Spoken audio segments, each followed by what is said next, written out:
Fairfield University junior Matt Torres is defying the odds as a record-breaking distance swimmer on the university's swimming and diving team. Born with amniotic band syndrome, Matt was born having only half his right leg, as well as hand deformities and partial hearing loss. But this has not stopped him from reaching his goals.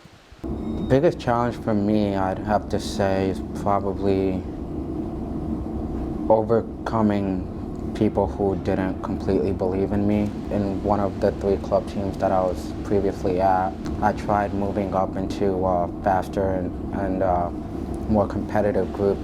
The coach of that group actually turned me down, telling me that I was incapable of doing his practices. I never really got serious about swimming until I watched Michael Phelps swim in 2008.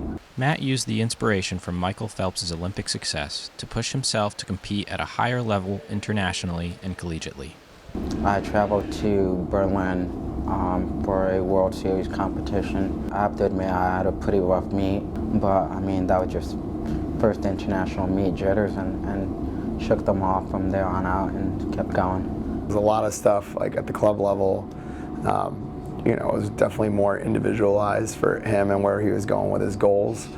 I think coming here, he really was adjusting to being, a piece in the bigger unit. School level, my favorite part is being together with my team members, cheering everyone on, just the experience, the intensity. He brings it every day. I think right from when he got here, and Matt's definitely matured a lot of his time here, but I think right from day one, it was very clear that he was here to bring it. I think the environment as a whole challenges him every day, and he does a great job in it. After achieving gold in the 2019 Pan American Games, Matt focused on a new goal, the 2020 Paralympics.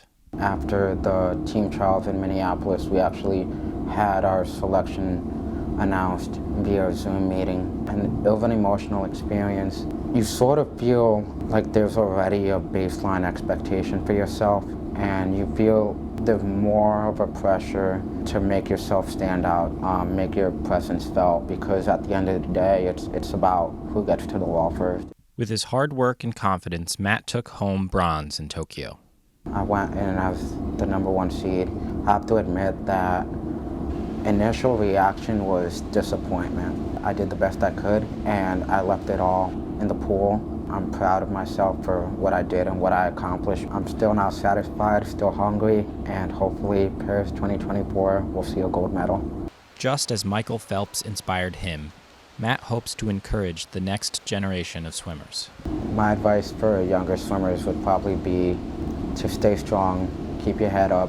There's going to be obstacles, there's going to be problems that come up, but if you stay determined, if you stay on the right track, that swimmer will be proud with the way they turn out in the end. The story of Matt Torres is one of relentless determination that we are sure to remember as his young swimming career continues.